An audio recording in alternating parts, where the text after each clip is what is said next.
Mengenali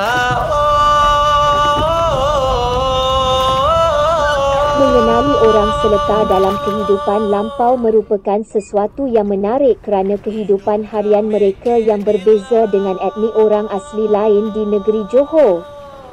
Boleh dikatakan mereka mengamalkan gaya hidup yang berteraskan alam semula jadi di sekeliling mereka. Yang paling jelas dan menarik ialah mereka pernah menjadikan sampan berkajang sebagai rumah kediaman dan ia juga digunakan sebagai kemudahan untuk mencari rezeki. Malah di situlah mereka berkahwin, berkeluarga serta melakukan kegiatan sosial.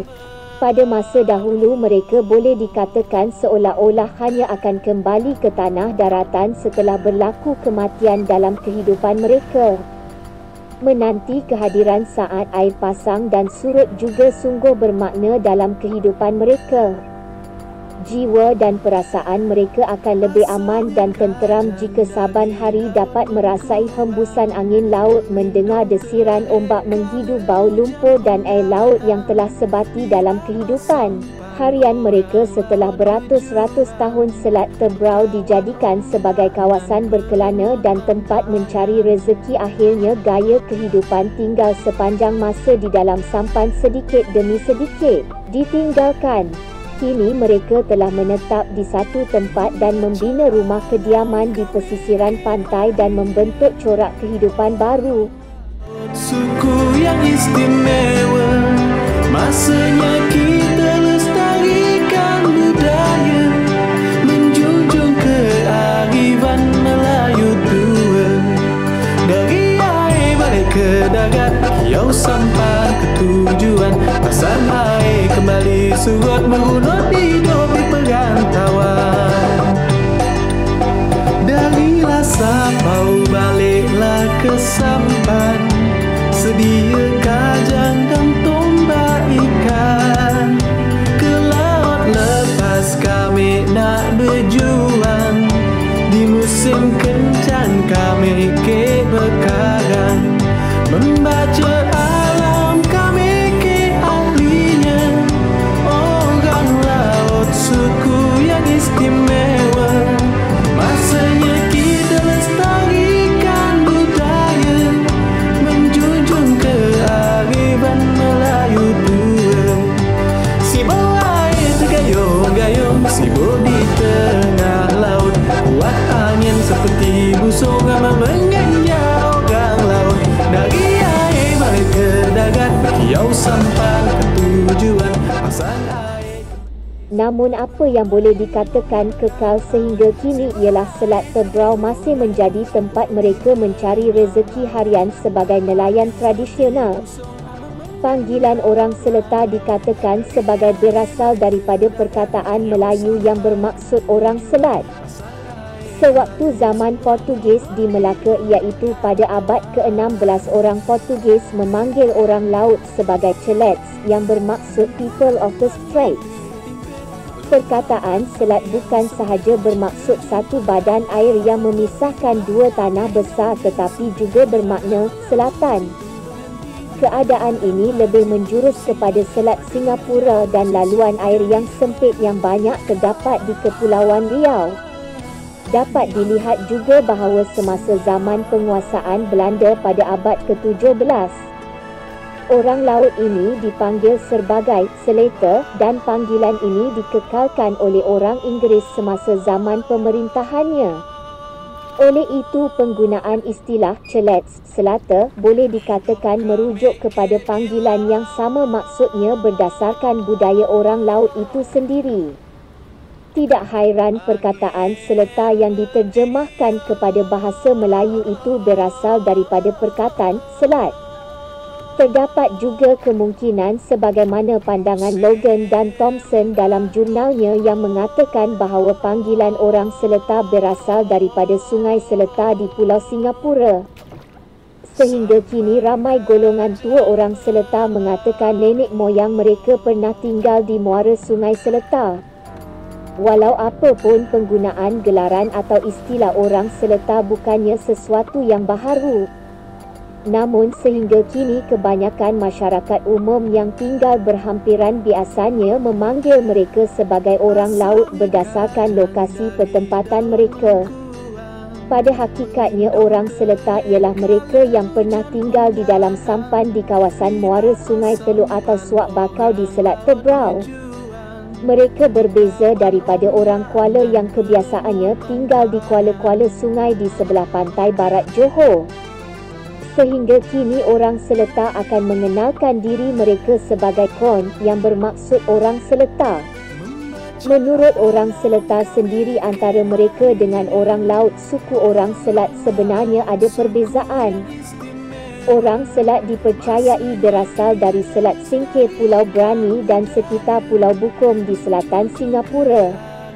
Walaupun sosio-budaya mereka terdapat persamaan namun pertuturan bahasa harian orang Selat dikatakan terdapat sedikit perbezaan dan bunyinya agak lembut serta sedikit berlagu. Walaupun lokasi pertempatan asal mereka hanya bersebelahan, perbezaan perkataan yang ketara ialah seperti perkataan tidur, orang seletar menyebutnya tidu, manakala orang Selat pula menyebutnya guling. Kain selimut, orang seletar menyebutnya kain putih, manakala orang Selat pula menyebutnya kain jeba. Perkataan penyengat, orang seletar memanggilnya nyengat. Dalam bahasa orang Selat menyebutnya riung. Buah betik pula orang seletar memanggilnya buih betik, manakala orang Selat memanggilnya buah supak. Suatu masa dahulu memandangkan kawasan pertempatan mereka pernah berjiran, hubungan antara dua suku orang laut ini agak rapat dan ada antara mereka yang berkahwin campur. Sehingga kini mereka mengakui ada kalangan orang seletar yang beribu atau berbapakan dari keturunan orang Selat. Namun percaya atau tidak, suku orang laut yang suatu masa dahulu mendiami Pulau Singapura dan pulau-pulau kecil di selatan Pulau Singapura kini telah lenyap dan bahasa pertuturan mereka turut pupus. Yang sampai ke tujuan, pasang air kembali sebuah menguap hidup di perantauan. Duduk dengan mimpi tingkat, belum tampan kami yang sempit. Jika jumpa adalah patut. Imbauan silam orang seletar secara umumnya mereka ialah orang yang suka berhanyut hidup dalam sampan atau mereka memanggilnya pauk, berkelana dari satu muara ke satu muara Sungai Teluk ataupun Suak Bakau di sepanjang pesisir Selat Tebrau dan di sebelah utara Pulau Singapura. Keunikan orang seletar ialah mereka tinggal sepanjang masa di dalam sampan berkajang. Di dalam sampan berkajang inilah mereka membentuk kehidupan berkeluarga secara berkumpulan. Imbauan kehidupan mereka 177 tahun yang lalu, sebagaimana yang dicatat oleh Thomson dalam jurnalnya, menggambarkan bahawa orang seletar itu hidup dalam kemiskinan dan mereka boleh ditemui di sepanjang Selat Tebrau dari Sungai Santi di sebelah timur sehingga Sungai Pendas di sebelah barat. Thomson seterusnya menyatakan bahawa orang seletar pada masa itu sentiasa berpindah randah sepanjang masa namun mengehadkan pergerakan mereka dalam lingkungan 30 batu persegi. Apa yang agak menghairankan, walaupun mereka tinggal di dalam sampan sepanjang masa, mereka sebenarnya tidak pernah pergi ke laut luas seperti ke Laut Cina Selatan ataupun Selat Melaka. Secara logiknya pada masa itu sampan berkajang yang digunakan oleh mereka hanya sesuai untuk menampung barang keperluan dan ahli keluarga mereka sahaja. Keadaan sampan berkajang yang digunakan juga hanya sesuai bagi kawasan perairan selat yang tenang dan terlindung daripada ombak besar serta tiupan angin kencang. Malah sehingga kini tidak terdapat nelayan orang seletar yang menangkap ikan sama ada di Laut Cina Selatan ataupun di sebelah Selat Melaka. Pada masa dahulu mereka bergantung hidup sepenuhnya pada hasil tangkapan seperti ikan ketam dan kerangan laut. Selain dijadikan sumber makanan, sekiranya ada lebihan barulah dijual atau dijadikan sebagai alat pertukaran barang. Ada kalanya mereka juga memburu binatang seperti babi atau isum, menangkap labi-labi atau labih. Walau bagaimanapun, orang Seletar sehingga kini tidak pernah makan ular. Orang Seletar menyebutnya monyet atau beng, biawak atau jok dan buaya atau buyek. Orang Seletar boleh dikatakan sebagai kelompok masyarakat yang pemalu, lebih-lebih lagi terhadap orang luar yang tidak dikenali. Corak kehidupan tinggal sepanjang masa di dalam sampan membuatkan mereka terasing dengan masyarakat umum. Pernah diceritakan apabila mereka terserempak atau bertembung dengan orang yang bukan daripada kalangan orang Seletar, mereka akan menjauhkan diri dengan mendayung sampan mereka dengan pantas sambil bersembunyi dan mengintai-intai di balik pokok bakau sehingga orang luar tersebut berlalu pergi.